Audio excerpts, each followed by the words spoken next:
Aisha, I never noticed she was a man. I never knew. I believe that our education, like such as in South Africa and the Iraq, everywhere like such as.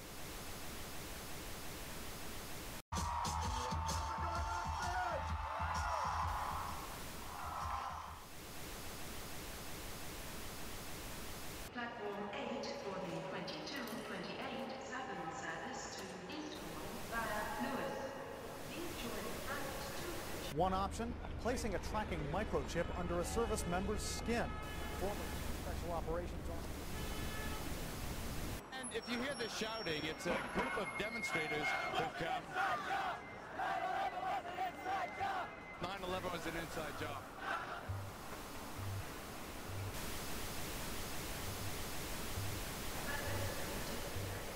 Calling at Lewis, and Eastbourne.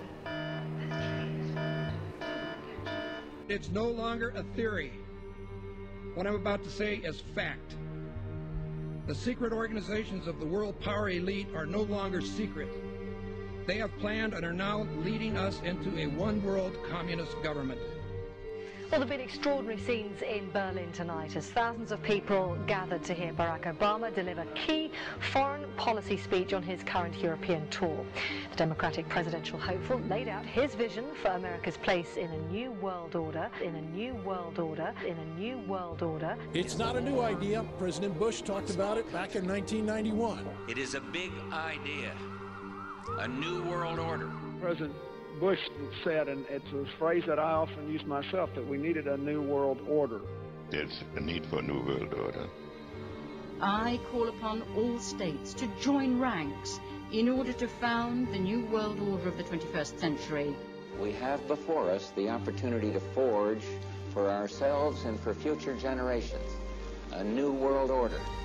When we are successful, and we will be, we have a real chance at this new world order. And people talked then, in 1990, of a new world order. And the question for us is how we meet and master all these challenges to ensure that Britain enhances its competitiveness in the process and realizes what I believe is our destiny of success in this new world order. So, in conclusion, ladies and gentlemen, a new world is emerging. It is a new world order with significantly different and radically new challenges for the future. And people better understand that they mean exactly what they're saying. It's a new world order they're trying to create, and they're trying to do so not only without approval or consent of the governed in this country, but despite the popular will. This is a straightforward assault by the elitists in this country. There is a global meltdown coming. It is a global depression, and one world currency and one world financial system is the end game. China said last week they want one global currency. France said yesterday or the day before that they want one world order, a new world order, at the end of this event. Gordon Brown will today call on fellow world leaders to seize the opportunity created by the worldwide economic crisis to create a truly global society. The Prime Minister will use a high-profile speech in the City of London to say that Britain, the US and Europe should join together to create a new, stronger and more just world order.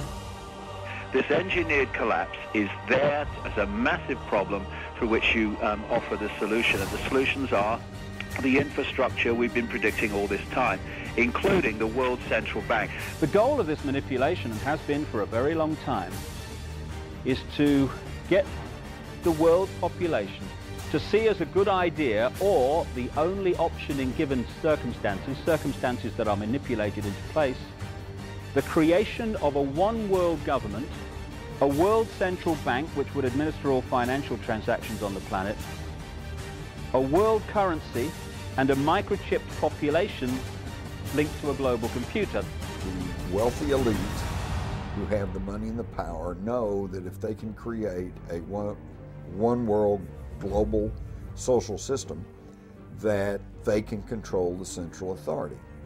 In other words, world control, world domination, one of the oldest desires in the history of the world. There's a very, very clear-cut and easily identifiable system in place that puts all of these elements from media control to government control to energy control together into one apparatus working together effectively towards its final goal, which is, you know, global control. Because of the compartmentalized pyramids that they've constructed within all these institutions of government and finance and corporations, the vast majority of people who are daily making contributions to push the world in this towards this Orwellian global state have no idea that they're doing that because they don't know how their contributions fit in with everyone else's. Only the few at the top do.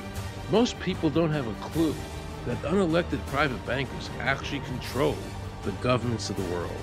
There is this like cozy little myth that is perpetuated between politicians and the media.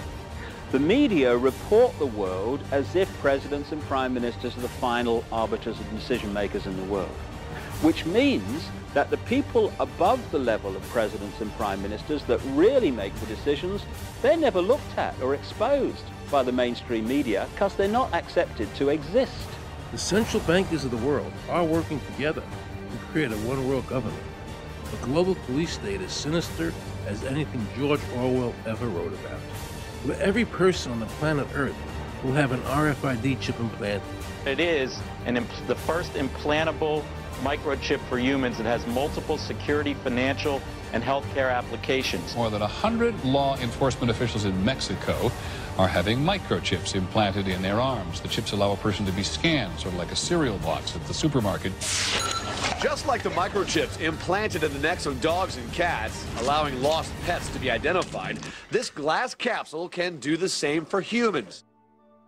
A chip in everybody would be the universal monetary system par excellence, because there'd be no escape from it, and you'd be totally under the control of those who issue the electronic impulses in that chip. The problem throughout human society is that the good men and women do nothing. They don't want power. They don't want control. They want to lead a leisurely life. They want to spend time with their family. They want to lead simple lives. But we are forced throughout society, throughout history, and throughout human time to stand up against bullies. And many times we stand up before it's too late. And we reverse the course of tyranny. But more often than not, we don't stand up in time, and horrible things have to happen first, so decadent societies learn why liberty and freedom is so precious.